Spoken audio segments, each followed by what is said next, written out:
Hola, apreciados estudiantes de mi campus virtual, bienvenidos a esta materia que se llama dispensaciones. Es una de las materias que me encanta porque estudiar la Biblia de una manera sistemática y organizada pues realmente nos puede dar una luz más real de poder conocer cómo es el carácter de Dios y cómo es el trato de Dios para con nosotros y qué cosas aplican a nosotros y qué cosas ya no aplican a nosotros.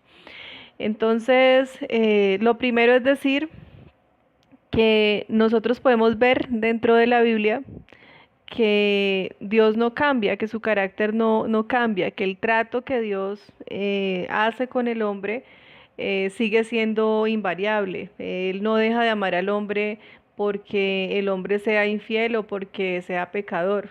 Igual seguimos siendo sus hijos, igual Él nos sigue amando. No está de acuerdo con nuestra conducta, pero su amor no deja de ser como lo dice Primera de Corintios 13. Entonces vamos a entender que las dispensaciones son tratos de Dios que se dan en un tiempo específico para personas específicas en momentos específicos con misiones específicas.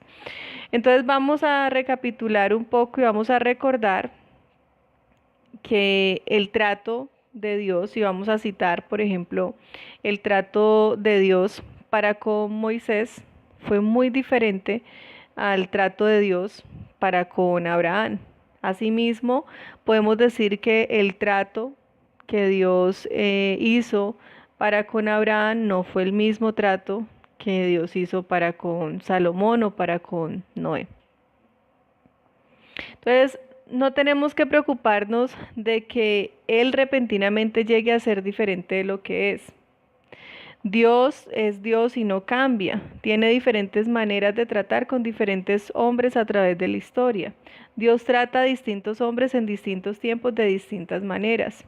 Dios no trató al apóstol Pablo de la misma manera que trató a Abraham. Dios fue misericordioso con ambos, ¿verdad? Dios salvó a estos dos hombres y Dios pasará toda la eternidad con ellos, pero Dios no trató a estos dos hombres, hablando de Pablo y Abraham, de la misma forma. Estos dos hombres vivieron, en épocas distintas, en tiempos distintos de la historia y tenían diferentes responsabilidades y obligaciones con Dios. Lo mismo nosotros podemos afirmar que sucedió con Noé. Dios los trató de diferente manera a estos dos hombres y la responsabilidad que le dio a Noé era la de construir un arca, eso todos lo sabemos. Salomón vivió cientos de años y más tarde su tarea era construir un templo. Entonces podemos distinguir la cantidad de veces que la verdad es revelada a través de miles de años de historia humana y Dios ha estado revelando su verdad a los hombres. Eso es algo que nosotros no podemos desconocer. Debemos entender que Dios revela gradualmente su verdad al hombre y no todo de una vez, ¿sí? Dios reveló algunas cosas a Adán, pero hay muchas otras cosas que no le reveló. Más tarde Dios le reveló más cosas a Abraham. Luego Dios reveló aún más cosas a Moisés y a David.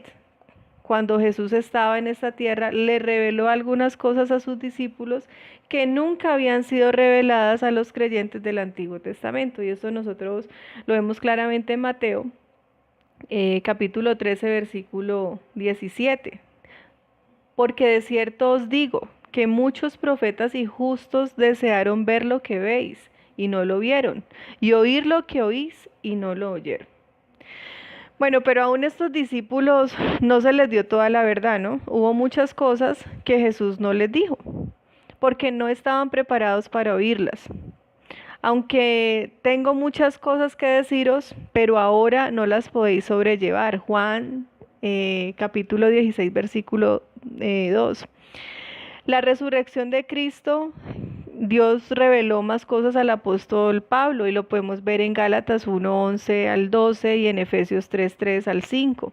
Finalmente, después de que Pablo y los otros apóstoles hubieron muerto, Dios reveló aún más de su verdad al apóstol Juan, el hombre que escribió el libro del Apocalipsis. Y eso lo encontramos en Apocalipsis 1, del 1 al 3, el capítulo 9 también al 12, etcétera. Dios usa este mismo método con las personas. Poco sabemos que el estudio de las escrituras se divide en periodos marcados y para eso estamos estudiando hoy el tema de dispensaciones. Bueno, y estos temas están claramente separados. Reconocer estas divisiones y sus propósitos divinos constituye uno de los factores más importantes en la verdadera interpretación de las Escrituras. Estas divisiones se conocen como dispensaciones y en periodos de tiempo sucesivos se pueden observar diferentes dispensaciones. Entonces, acá sí vamos a definir qué es una dispensación luego de la introducción, que ya entendimos que Dios trata de diferentes formas a los hombres. Entonces, una dispensación se puede definir como una etapa de revelación progresiva de Dios y constituye una administración o una regla de vida, ¿sí? ¿Por qué nosotros no encontramos la palabra dispensación como tal en la Biblia? O sea, que sea de manera literal, porque el texto originalmente del griego que se tradujo luego en la Reina Valera 1960 tenía una palabra que era la palabra okinomía, ¿sí? Es una palabra griega. Y esa palabra nosotros en el texto original tomado del griego la encontramos en Efesios capítulo 1, Efesios capítulo 3, en Primera de Corintios capítulo 9 y en Colosenses capítulo 1. ¿Qué pasó con esta palabra? Pues nosotros encontramos, por ejemplo, en Corintios 9:17 que la traducen como comisión y la traducción o la transliteración exegética que hacen allí es dando a entender que es un encargo, ¿sí? Y también dan a entender que eso tiene que ver con mayordomía. En Colosenses esta misma palabra, en el capítulo 1, versículo 25, la traducen exactamente como mayordomía. Y también pues vamos a encontrar en otras partes. Pero entonces realmente esa palabra, si nosotros la separamos, o sea, de sus raíces la separamos, vamos a encontrar que la palabra oikonomía significa oikos casa y nomos ley. Entonces, si nosotros entendemos de una manera literal esta traducción, vamos a entender que la palabra dispensación es leyes o reglas de casa y que esta palabra a su vez desemboca en la palabra mayordomía. Entonces, una dispensación es a su vez una regla de administración de la mayordomía que Dios nos dio en el momento en que le dijo a Adán que él podría señorear sobre la creación. Obviamente, si esa palabra fue dada a Adán, pues nosotros somos sus descendientes. Bueno,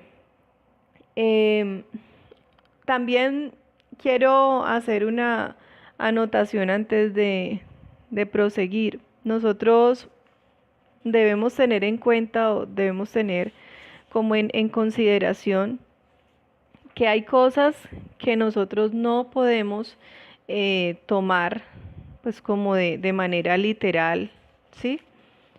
O no podemos de una u otra manera, sí, el literalismo. Entonces, si tu ojo te es ocasión de caer, entonces sácate el ojo. Entonces, miren, al estudiar las dispensaciones hay algunos principios esenciales que yo quiero compartir con ustedes antes de pasar a lo más espeso, ¿sí? Entonces, el primer principio es entender que se me trabó la lengua, el estudio de las dispensaciones, para que no se me trabe, se deriva de una interpretación normal o literal de la Biblia. Es imposible interpretar la Biblia en su sentido normal y literal sin darse cuenta que hay diferentes eras y diferentes dispensaciones. Ese sería el primer principio, la literalidad. No podemos caer en ese error de literalidad. Lo segundo es un principio en el que la revelación progresiva, el hecho es reconocido por prácticamente todos los estudiantes de las escrituras que la revelación es dada en etapas. Entonces nosotros debemos entender que la revelación está siendo dada por etapas, por eras, ¿sí? Otra cosa que debemos tener en cuenta como tercer punto.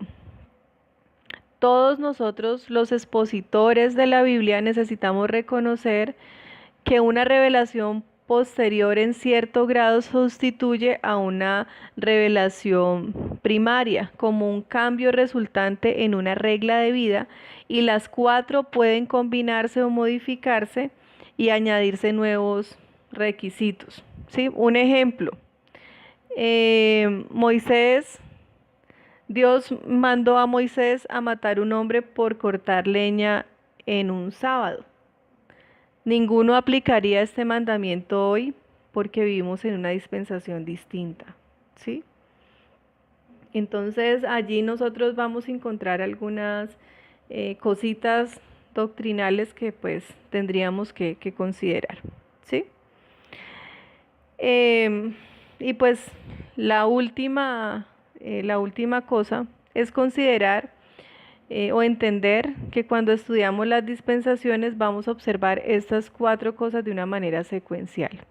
Toda dispensación comienza con el estado del hombre, comienza con un estado de privilegio, privilegiado en una posición, ¿sí?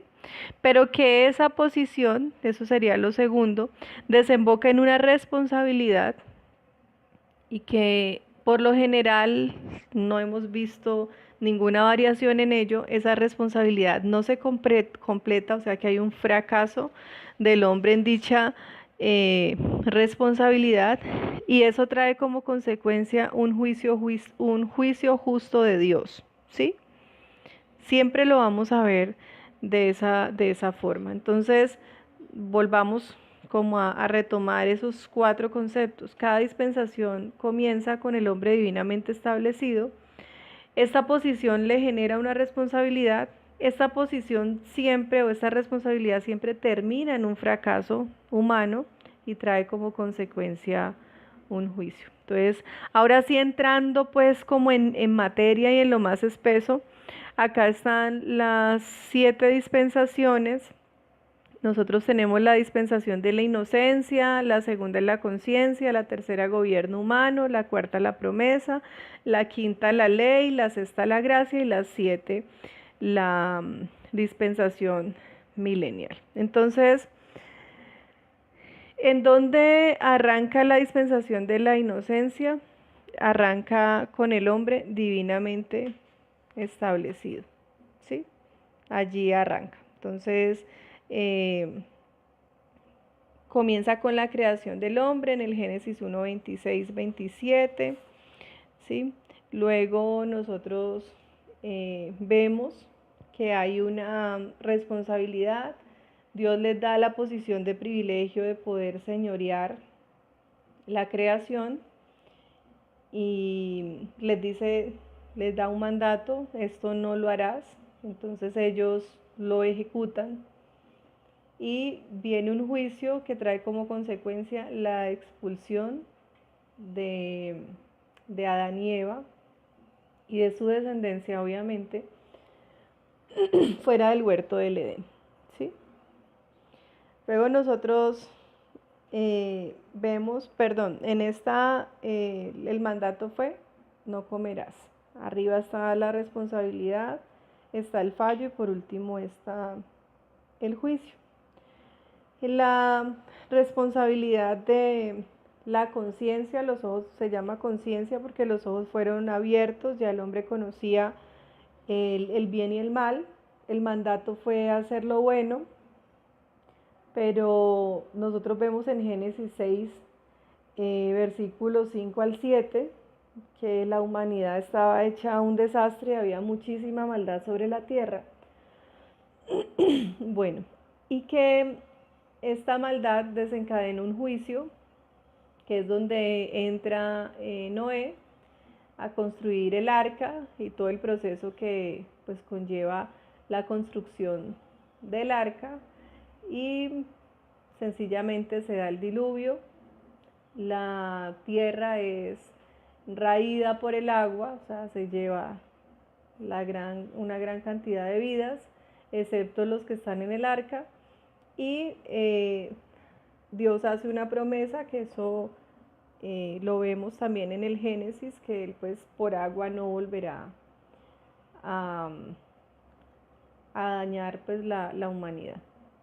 Bueno, en el gobierno humano nosotros vemos que la responsabilidad del gobierno humano, que el eje central de esto es la Torre de Babel.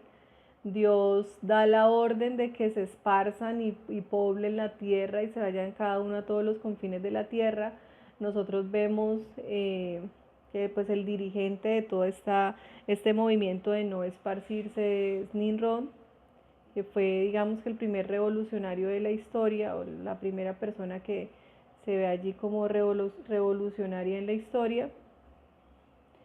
Lo encontramos que ellos decidieron juntarse y decidieron congregarse de una u otra forma para construir una torre que pudiera llegar hasta el cielo, y en esa unidad ellos decían que podían irse hasta donde la torre pudiera verse a lo lejos. ¿Qué quiere decir eso? Que ellos no se pensaban esparcir, sino que iban a estar alrededor de esa torre, y pues que básicamente desde ahí pues iban a ser gobernados. Entonces la responsabilidad era repoblar la tierra, la vemos en Génesis 3 al 15. El fallo es que no se esparcieron, cosa contraria a lo que nos han predicado tal vez por muchos años. Es que Dios dijo, están unidos, si ahora están unidos, entonces vamos a confundir sus lenguas porque están unidos, y realmente no era la razón de que ellos estuvieran unidos. La razón era que no quisieron repoblar la tierra, no se esparcieron. Entonces el juicio fue la confusión de las lenguas, que le encontramos en Génesis 11 del 5 al 9. Luego nosotros vemos ya que la responsabilidad era habitar en Canaán.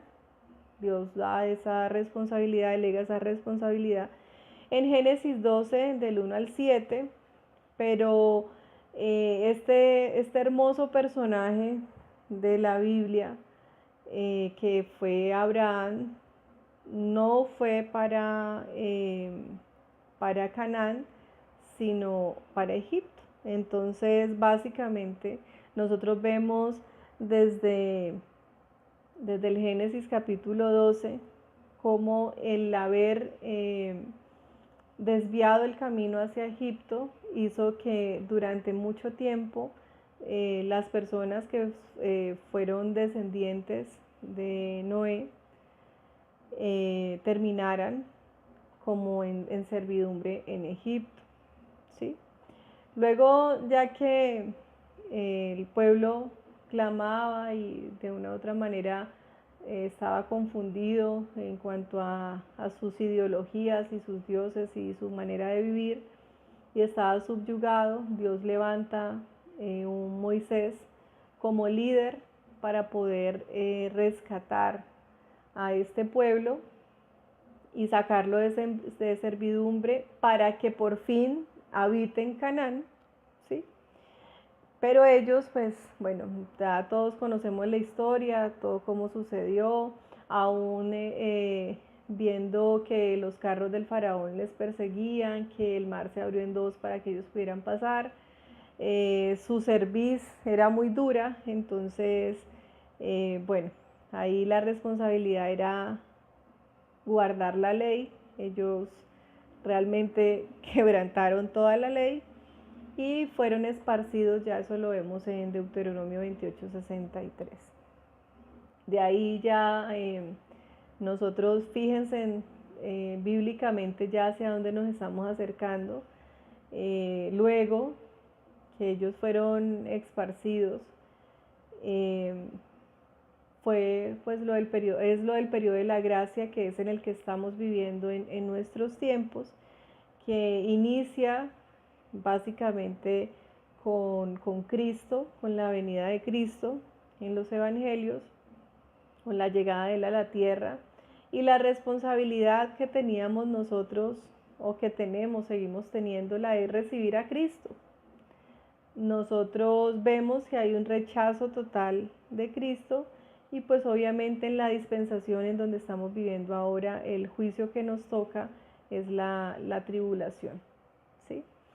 Luego vemos que en la dispensación milenial la responsabilidad es adorar a Cristo. Hay un fallo, ¿sí?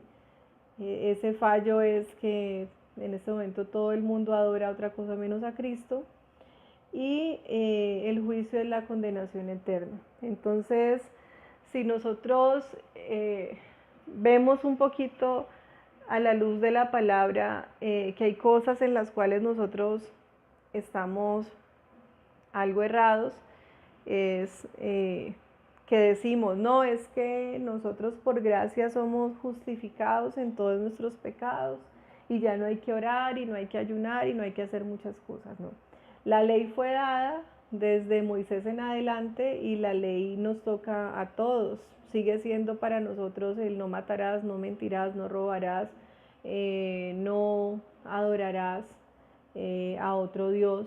Bueno, todo lo que está contemplado en esos mandamientos sigue siendo para nosotros, pero con la única diferencia que cuando Jesús dijo que había que resumir los mandamientos de la ley en uno solo, que era el amor, nos quiso dar a entender que no íbamos a guardar la ley por temor a un juicio, sino por amor a Dios. Entonces, mis queridos estudiantes de teología, espero que esta masterclass les haya revelado un poquito más, digamos, más claramente las cosas y pues obviamente ustedes tienen un material gigantesco que estudiar en la plataforma y pues nos vemos en una siguiente materia donde pues me permitan grabar una masterclass. Entonces, cuídense mucho. Dios les bendiga.